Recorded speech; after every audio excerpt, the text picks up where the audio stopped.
श्री कृष्ण कहते हैं, सूर्य को ऐसे जल चढ़ाने से मनुष्य की आयु कम होती है। जाने सही विधि। दोस्तों, एक बार नारद जी भगवान श्री कृष्ण के पास आते हैं और उनसे पूछने लगते हैं, हे प्रभु, सूर्य को जल देने का क्या औचित्य है? सूर्य को जल क्यों दिया जाता है? सूर्य को जल देने के क्या फायदे हैं तथा सूर्य को जल देने की सर्वोत्तम विधि कौन सी है? तब भगवान श्री कृष्ण नारद जी से कहते हैं, हे देव ऋषि, आपने समस्त मानव जाति के कल्याण हेतु उचित प्रश्न किया है। सूर्य देव की उपासना अत्यंत शुभ फलदायी है। प्रत्येक मनुष्य को सूर्य को जल अवश्य देना चाहिए। हे देव ऋषि, मैं आपको एक अत्यंत पवित्र कथा सुनाता हूँ, जिस आपकी दिग्धा समाप्त हो जाएगी और आपको आपके सभी प्रश्नों के उत्तर भी मिल जाएंगे। जो भी हम इस कथा का श्रवण करता है उसे 100 वर्षों तक सूर्य को जल देने का फल प्राप्त होता है। इसलिए आप इस कथा को ध्यान से पूरा जरूर सुने। तो दोस्तों, भगवान श्री कृष्ण ने सूर्य देव की महिमा का वर्णन करने के लिए नारद जी को एक अत्यंत पवित्र कथा सुनाई। इस कथा में सूर्य को जल देने की सही विधि और अत्यंत शक्तिशाली सूर्य देव के मंत्र के बारे में बताया गया है। इसलिए आप सभी को इस कथा को ध्यान से पूरा अवश्य सुने। इस कथा को सुनने मात्र से ही आपको सूर्य को जल देने का फल प्राप्त होता है। तो चलिए शुरू करते हैं इस पवित्र कथा को। भगवान श्री कृष्ण कहते हैं, हे देव ऋषि, प्राचीन काल की बात है। मध्य देश में एक अत्यंत प्राचीन शोभायमान नगरी था। उस नगरी में एक ब्राह्मण मनोहर अपनी पत्नी मायावती के साथ निवास करता था। जो मनोहर शास्त्र ज्ञान में पारंगत था, किंतु उसने अपने ज्ञान का कभी सदुपयोग नहीं किया था। उसने उसके ज्ञान का उपयोग केवल धन कमाने के लिए किया।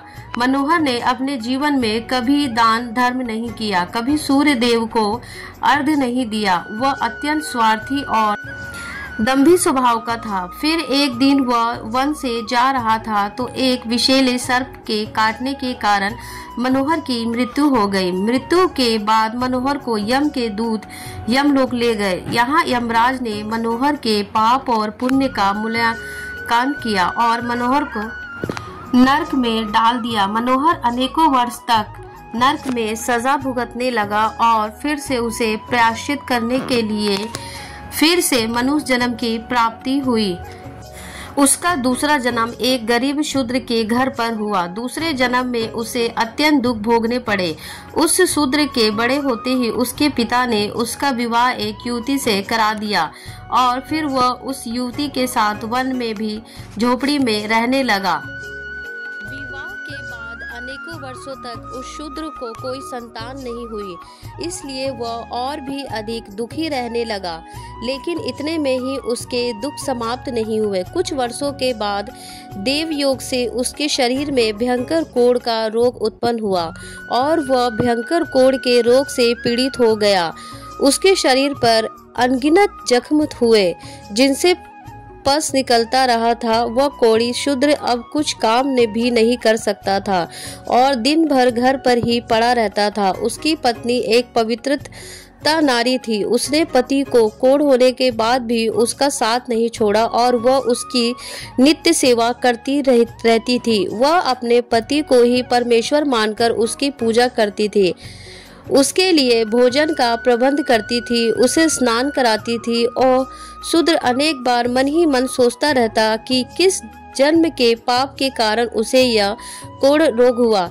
ऐसा सोचते ही वह बहुत ही निराश और उदास रहने लगा। फिर एक दिन उसके द्वार पर एक साधु पधारे। उस कोढ़ी शूद्र की पत्नी उन साधु महात्मा की बड़ी सेवा की, जिससे प्रसन्न होकर उस साधु ने उस कोढ़ी की पत्नी को वर मांगने के लिए कहा। तो कोढ़ी की पत्नी ने कहा, हे महात्मा, मेरे लिए मेरे पति ही सर्वस्व है और वही मेरे स्वामी है। अंत आपसे विनती है कि मेरे पति का रोग दूर करे और उन्हें पहले के जैसा बना दे।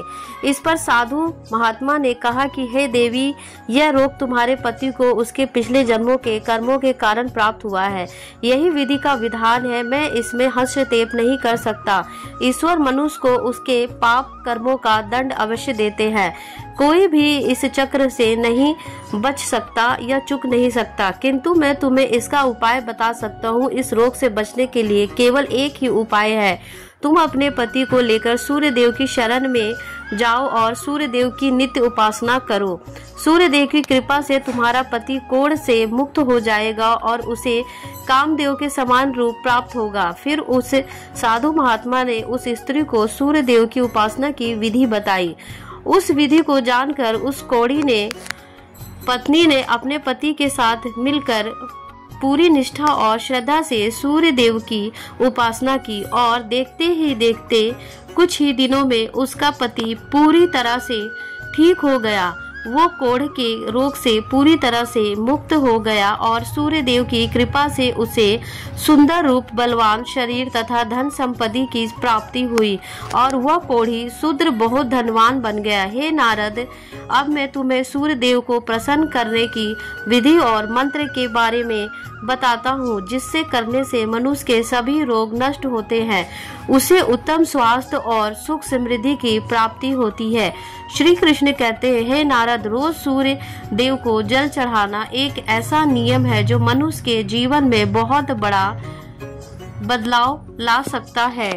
सूर्य शक्ति इतनी अलौकिक है कि इसके बिना यह पूरी धरती तहस नहस हो सकती है। सूर्य देव प्रकाश, सकारात्मकता, इंद्रिय संयम, ऊर्जा आदि के देवता है। सूर्य देव को मात्र जल चढ़ाने से सभी संकट दूर हो सकते हैं।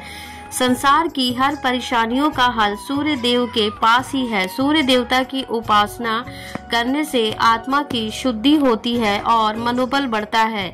सूर्य देव के समय सूर्य की किरणों से वातावरण पवित्र और सकारात्मक बन जाता है। यदि प्रतिदिन सुबह स्नान करके सूर्य देवता को मंत्रों का उच्चारण करते हुए जल चढ़ाते हैं तो इसके कई फायदे होंगे। कुंडली में अन्य ग्रहों की तरह से ही सूर्य के शुभ या अशुभ स्थिति में होने वाले से जीवन पर भी इसका शुभ या अशुभ प्रभाव पड़ता है। कुंडली में सूर्य यदि शुभ स्थिति में होता है तो हमें समाज में भरपूर मान सम्मान, यश और प्रसिद्धि मिलती है। वही कुंडली में यदि सूर्य अशुभ स्थिति में हो तो इसके विपरीत परिणाम मिलते हैं। इसलिए कुंडली में यदि सूर्य की स्थिति मजबूत करनी है तो ज्योतिष शास्त्र में कुछ ऐसी चीजों के बारे में बताया गया है जिन्हें पानी में डालकर सूर्य देव को अर्घ देने से शुभ परिणाम प्राप्त होते हैं। किंतु मित्रों, कई मनुष्य सूर्य को जल देने समय बहुत सी गलतियां कर बैठते हैं। सूर्य को जल देते समय महत्वपूर्ण नियमों का पालन नहीं करते हैं। गलत तरीके से अर्घ देकर सूर्य देव का अपमान नहीं करना चाहिए, अन्यथा मनुष्य को कई कष्टों का सामना करना पड़ सकता है। साथ ही केवल सूर्य को जल देने से फल की प्राप्ति नहीं होती। सूर्य को जल देते समय विधि का पालन करते हुए सूर्य के मंत्रों का जाप करना भी आवश्यक है, तभी सूर्य को जल देने का फल मनुष्य को प्राप्त होता है। शास्त्रों के अनुसार सूर्य देव अप्रसन्न होने पर मनुष्य का बुद्धि का नष्ट हो जाता है, उसके चारों ओर से अपमान का सामना करना पड़ सकता है। ऐसे व्यक्ति की आंखों की रोशनी चली जाती है और उसे उचित भोजन प्राप्त होता है। फलस्वरूप व्यक्ति की विद्या नष्ट हो जाती है, उसकी श्रवण शक्ति कमजोर होती है, पिता पुत्र में आकरण की वाद विवाद होने लगता है। सूर्य देवता रूठ जाने पर व्यक्ति पर गलत इल्जाम लगाते हैं और उसके हाथ से अनजाने में कई अपराध हो जाते हैं। इसलिए व्यक्ति को अनिष्ट कार्य करके सूर्य देव को रुष्ट नहीं करना चाहिए। सबसे पहले मैं तुम्हें सूर्य को अर्घ देने का अर्थ बताता हूँ। सूर्य को अर्घ देने से तात्पर्य यह है कि सूर्य देवता को भांति भाव से जल अर्पण करना।